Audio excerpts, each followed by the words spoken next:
बिस्मिल्लाहिर्रहमानिर्रहीम। आज past perfect continuous के इंट्रोगेटिव और नेगेटिव सेंटेंसेस के बारे में हम बात करेंगे। हमारा टॉपिक है सवालिया और मनफी जुमले।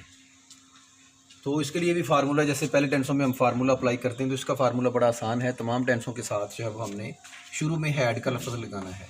हैड के बाद आई भी आ सकता है, we, they, you, he, she, it, singular, plural name या कोई भी सब्जेक्ट आपको हैड के बाद लिखना है। उसके बाद उसका एक जो बकिया हिस्सा है हेल्पिंग वर्ब का, बीन, वो यहाँ पे आ जाएगा। यानी कि पहले हेड आएगा, उसके बाद सब्जेक्ट आएगा, फिर बीन आएगा, फिर वर्ब की पहली फॉर्म प्लस आई है जी। तो मैंने आपको बताया हुआ जब हेल्पिंग वर्ब दो हिस्सों पे मुश्तमिल हो, जैसा कि यहाँ पे हेड और बीन दो हिस्सों पे मुश्तमिल हो, तो पहला हिस्सा सिर्फ बाहर निकालते हैं सवालिया करने के लिए, और जब मनफी बनाते हैं तो दोनों के दरमियान आपने नाट लगाना होता है। तो बस ये कुलिया आपने जस्ट याद रखना है।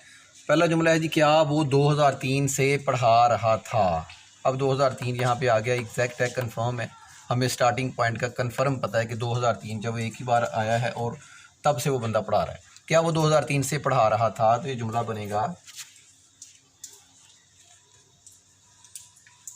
Had he been teaching, had he been teaching, इसके साथ आएगा since, had he been teaching since 2003। ये सवाल ये निशान लग देगा। लो ये बन गया आपका जुमला, had he been teaching since 2003। बच्चे एक माह से स्कूल नहीं जा रहे थे। अब मनफी है, हैड और बीन के दरमियान नाट लगाना पड़ेगा। बच्चे एक माह से स्कूल नहीं जा रहे थे।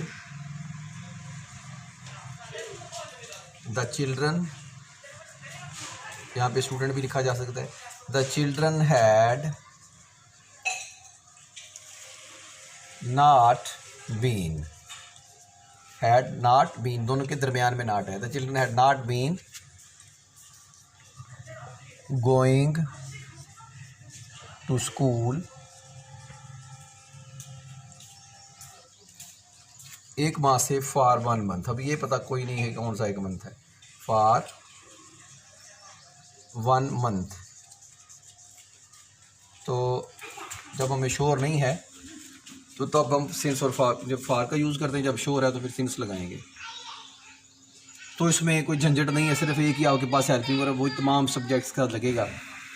जिस तरह से इसके सिंपल सेंटेंसेस बहुत आसान थे, वैसे ही इनके जो है वो सवालिया मनफी जुमले भी बड़े इजी हैं। तो आज का इतना ही बस लेक्चर है। उम्मीद है आपने समझ लिया होगा। इंशाल्लाह कल नेक्स्ट लेक्चर जो आपका 12वां टेंस रह गया आखिरी, उसके बारे में आपको बताएंगे, उसके सिंपल, और इसी तरह से फिर उसकी जब सवालिया मनफी की बारी आएगी तब उसका सवालिया मनफी लिख के 12 टेंस इंशाल्लाह आपके मुकम्मल कर दिए जाएंगे। और आगे किस तरह से टेस्ट उसके प्लान करने हैं, क्या तरीकाकार है, वो भी आपको अपडेट इंशाल्लाह कर दिया जाएगा। तो कल तक के लिए अल्लाह हाफ़िज़।